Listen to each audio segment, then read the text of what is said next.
All right. 1 2 1 2. You know how we do. It's your boy BQ. This is the Impact Lounge YouTube channel, and this is the B-Side podcast.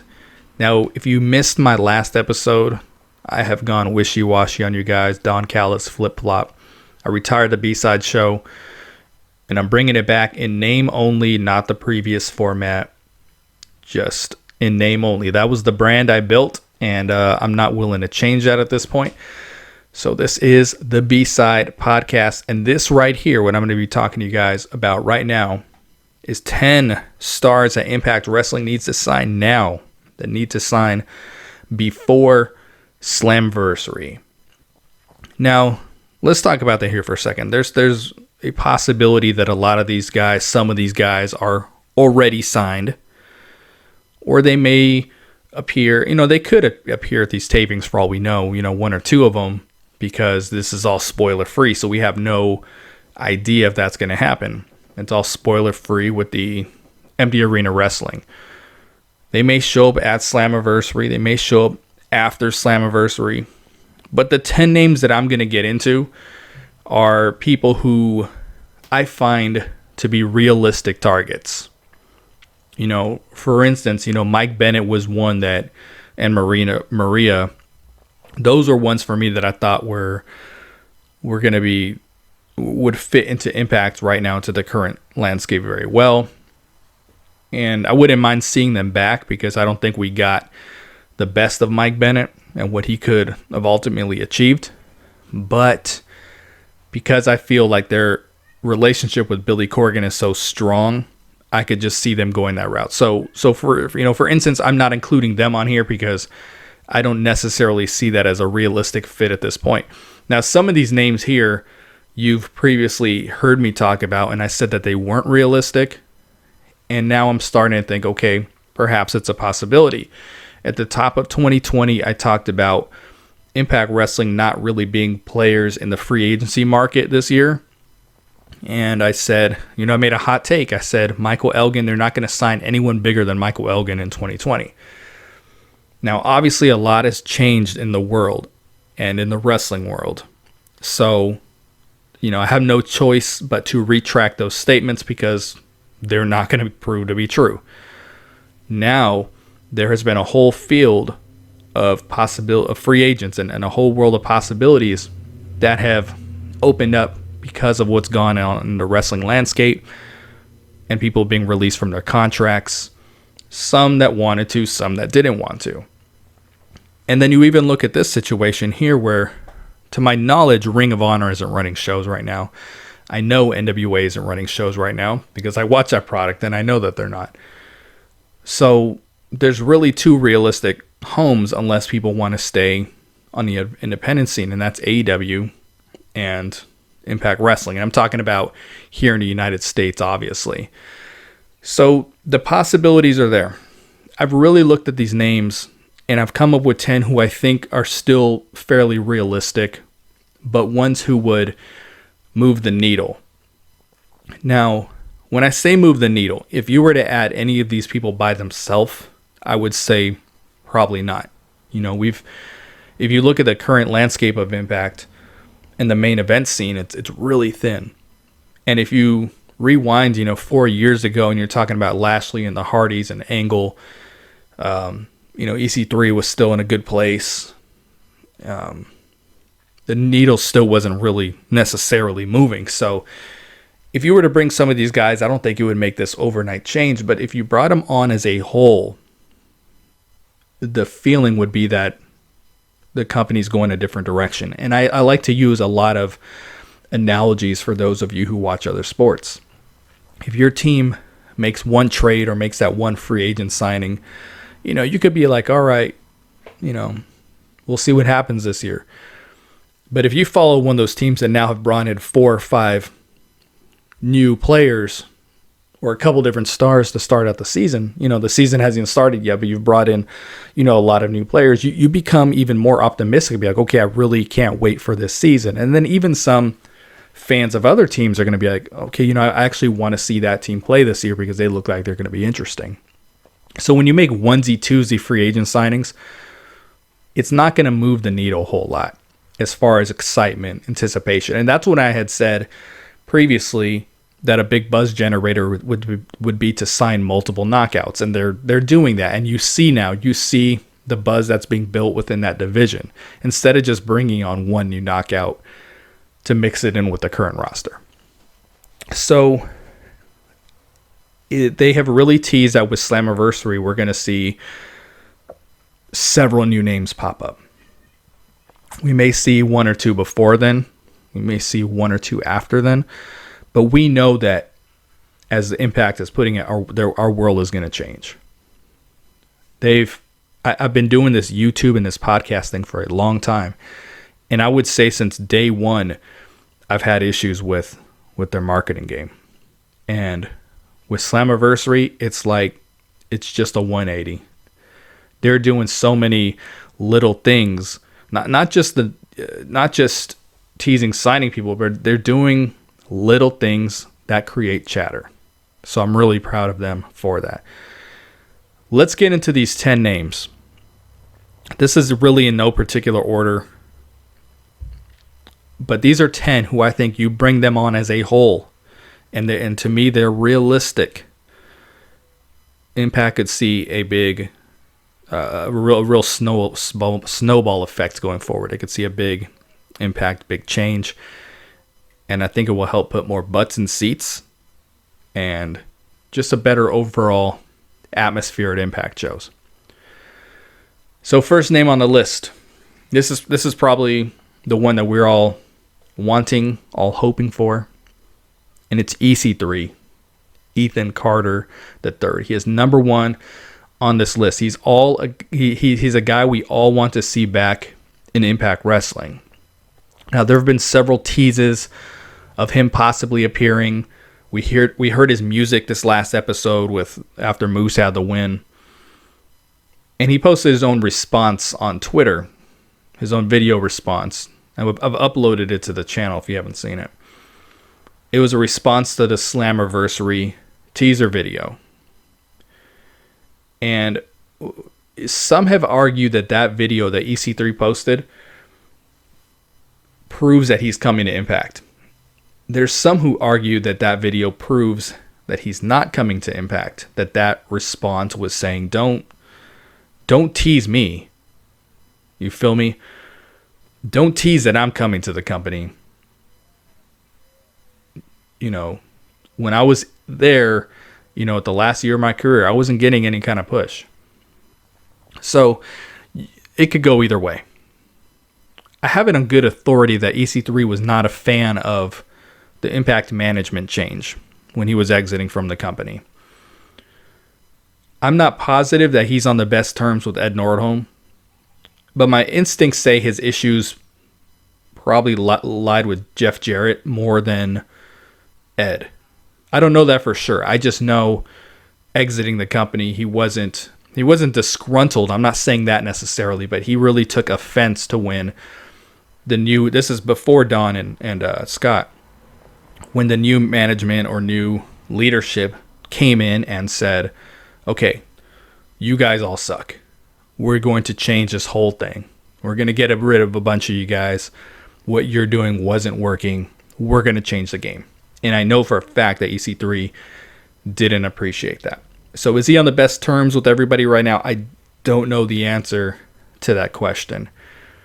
Now, EC3 could roll the dice with AEW because, he obviously wanted to wrestle in front of a bigger audience, bigger platform. Now, he could roll the dice with AEW, but he would be thrust into the main event scene in Impact immediately.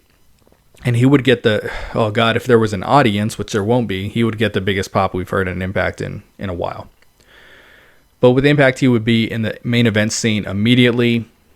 And AEW, he'd most likely be in the mid-card. Now, he's benefited from this time away from wrestling. And I'm trying to think who said this. I think it was probably Ethan Page, that this was an opportunity, the pandemic, for everyone to really work on their own brand. And EC3's done that. He's changed up his look, and he's going all in on himself and his brand, his EC3 brand.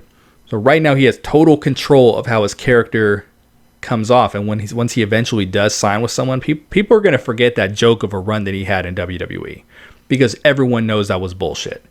Everybody. No one's going to be like, oh, you signed EC3, that jobber. Everyone knows that was a crock of shit, what they did to him. Impact struggled with his booking, however, after and his direction, once he was no longer the spoiled nephew of Dixie Carter. And that's understandable, because that's how you brought him in.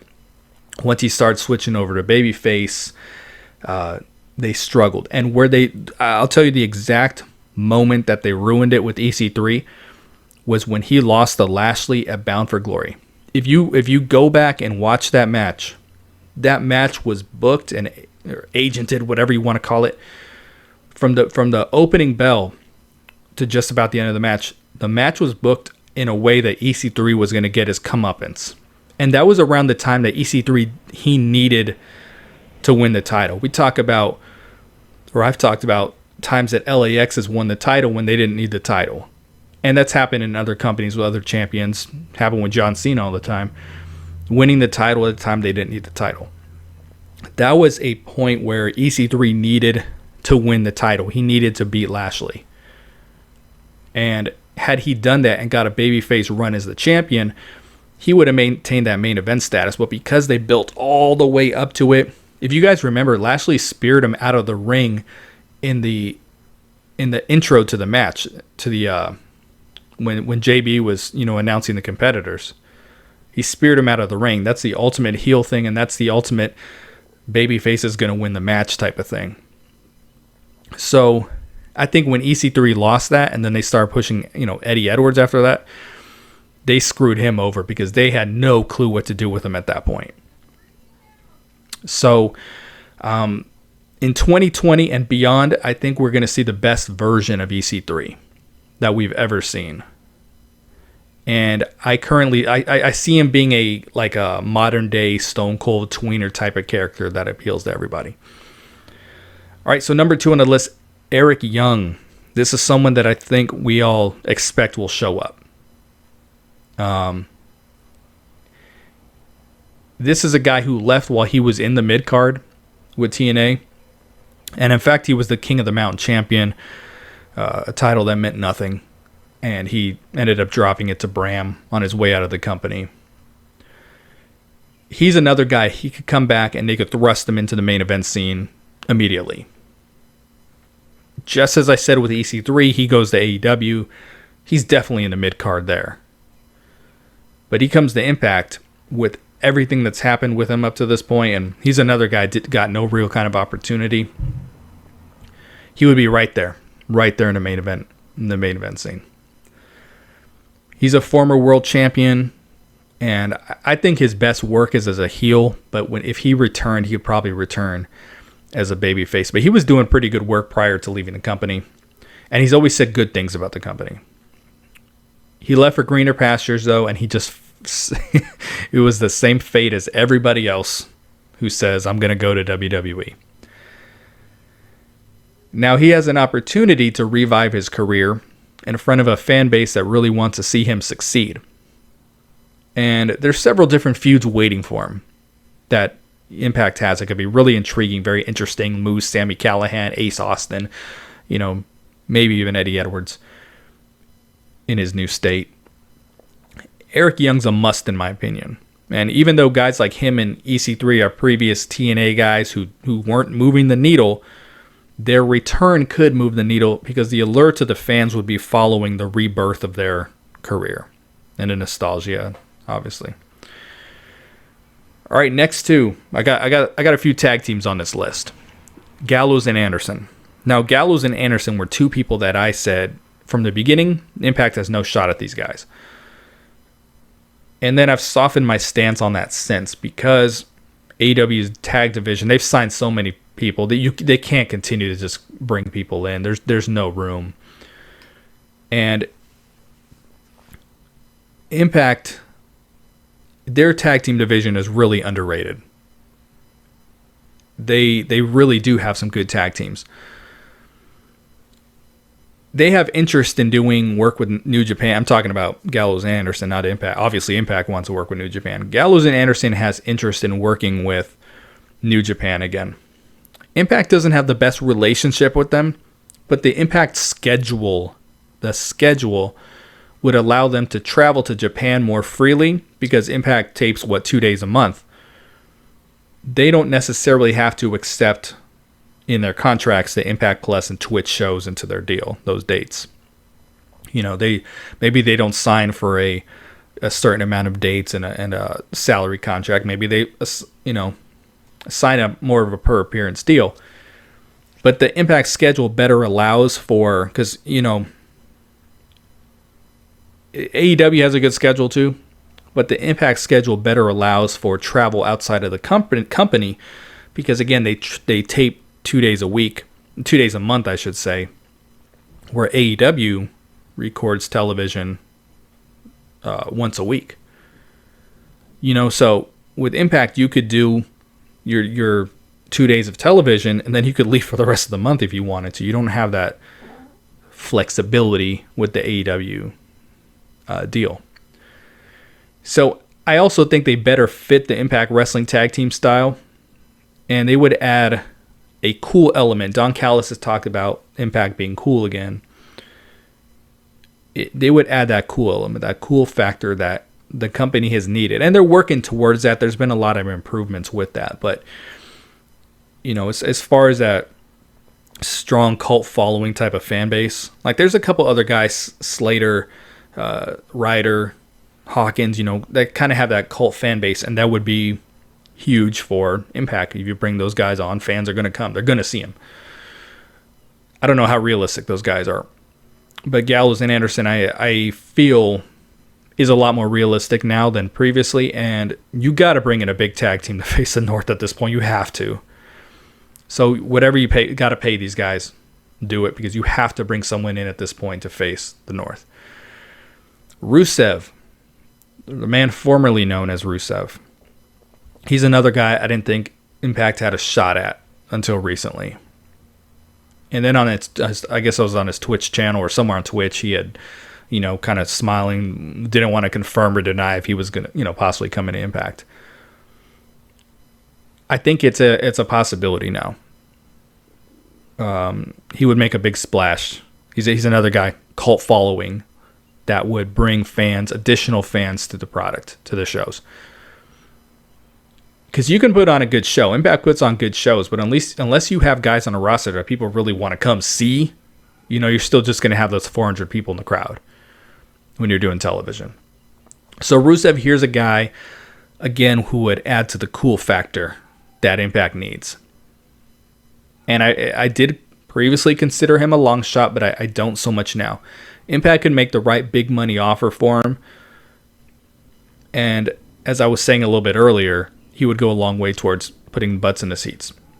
He was someone previously punished for getting himself over and making anything work. He would give Impact a legitimate name in this paper-thin main event scene that they have right now. He would give him a legitimate name in that scene. And I often tell you that I haven't watched WWE in years. But his first heel run, I vividly remember, was one of the great storylines. I mean, really, that I can remember. Especially the program he's doing with Jack Swagger, Jake Hager. He's got the talent and ability to make anything work, and probably has a huge chip on his shoulder right now, too, which is something you want. I've talked about before, Impact needs to sign that next Kurt Angle to take the next step. They need to sign that big name who chooses them. And, this could be one of those guys. Much like I said earlier with Gallows and Anderson, I think the Impact schedule works better for him because he has a wife who's still employed by WWE. And if you work the Impact schedule, even if you do take that Twitch and Impact Plus weekend, there's more opportunity for him to travel, spend time with his wife. And Impact would offer him a larger immediate role in the main event scene that AEW can. I've mentioned this with a couple other guys already. The AEW actually has a pretty good main event scene. Now the difference with them is that they do one-off the competitors. It's not like WWE who says, okay, the feud is going to be AJ and Orton. I'm just throwing two names out there for the world title. And they feud for months. You know, AEW will say, okay, John Moxley is going to feud with Jericho. And they feud for a month. Moxley beats him. And now they move on to Brody Lee. And they feud for a while. And he beats him. This was like the way WWF was in like the 80s and stuff. You mean, you kind of had one opponent at a time. And I like to see Impact work more towards that as well. You know, so even though the main event scene is pretty heavy over there, there is a revolving door of opportunity. But when you lose that opportunity, now you start falling down to the mid card, you know.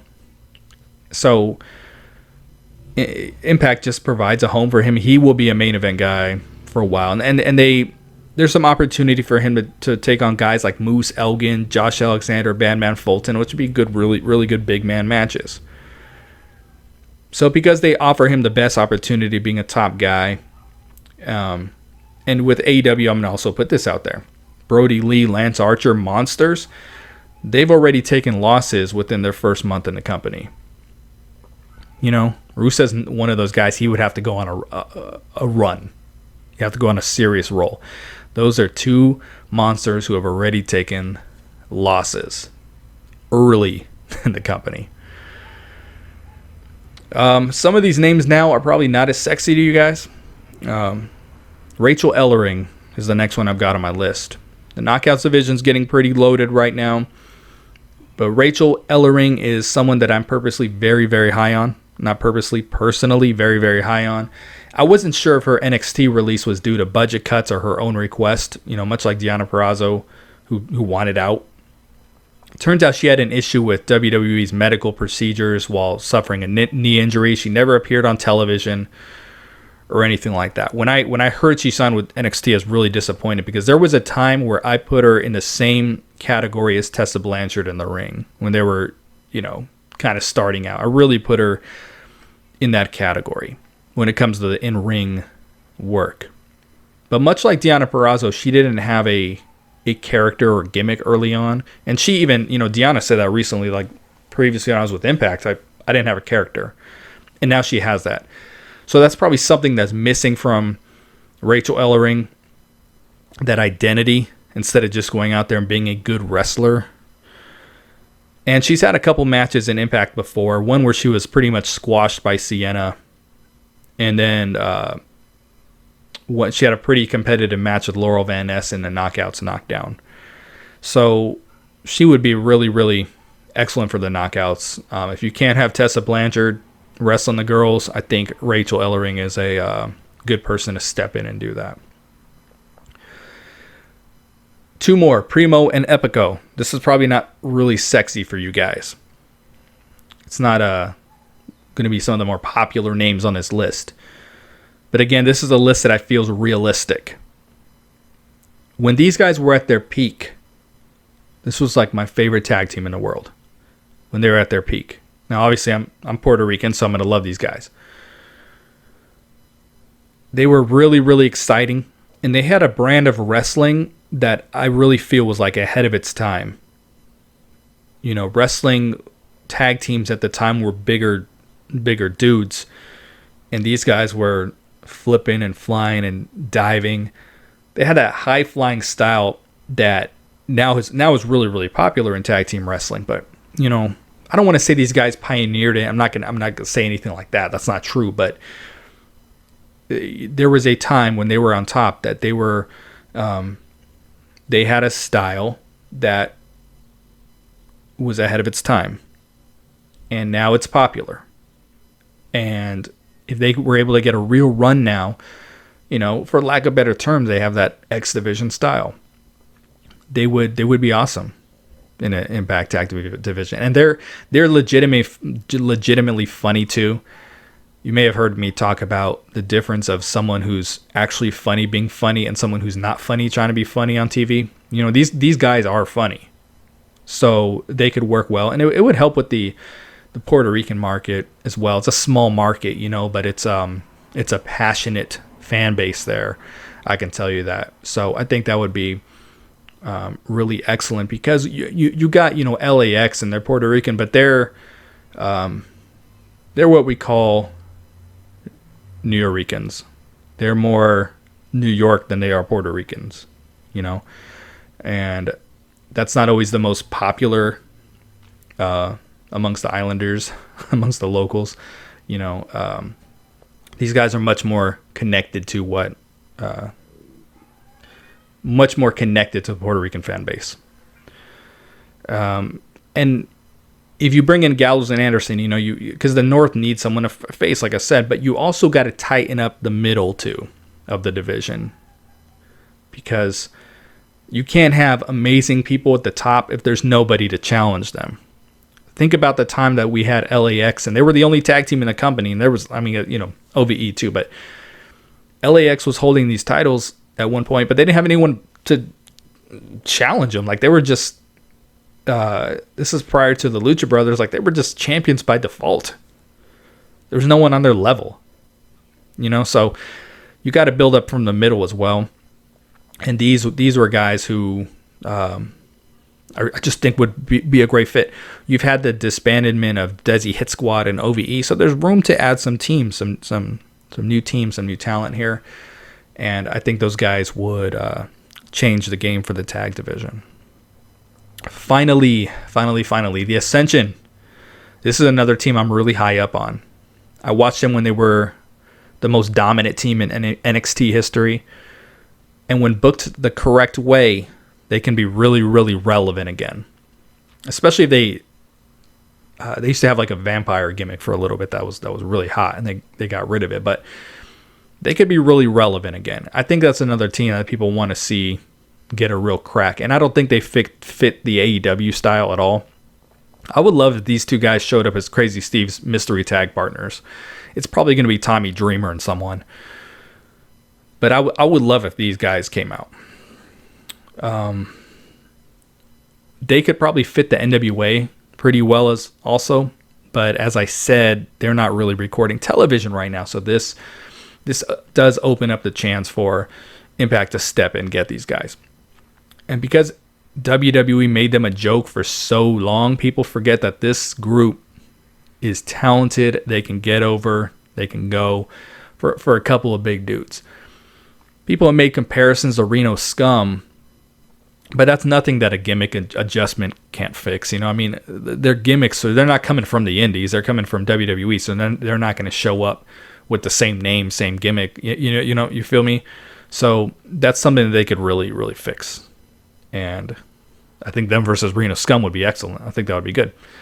They've been relatively quiet since being released by WWE, but they would be a great fit. And I really think you had Gallows Anderson, these guys, Primo and Epico, mixed with who Impact has in the tag team division right now. Like, they can rival that AEW division. People might not talk about it as much, but they could really rival that division. So I hope you guys enjoyed the B-Side podcast and 10 stars that I think Impact needs to sign now. Needs to sign them by Slammiversary. At Slammiversary, right after Slammiversary, whatever it is, these guys would change the game for the company. Some putting butts in seats and some just making the product better. Thank you so much for listening. Hit that subscribe button if you haven't already, and I'm out. Peace.